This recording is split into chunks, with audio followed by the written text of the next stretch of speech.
मंदिर सोहळ्यासाठी उद्धव ठाकरे जाणार नसल्याचं स्पष्ट। 22 जानेवारीला नाशिकमधल्या काळाराम मंदिरात घेणार दर्शन।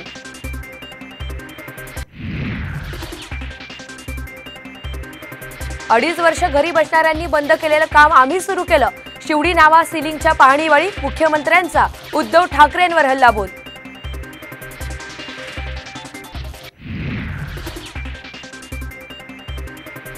यंदा कुणीही मागच्या दारानं भाजपला मदत करणार नाही।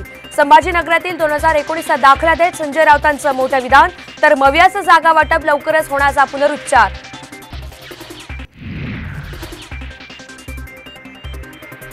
छत्रपती शिवाजी महाराजांची वाघनखं एप्रिल-मे महिन्यात भारतामध्ये आणण्यात येणार।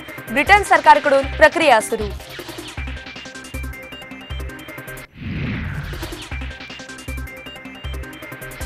आणि 100व्या नाट्य संमेलनाचा आज शुभारंभ।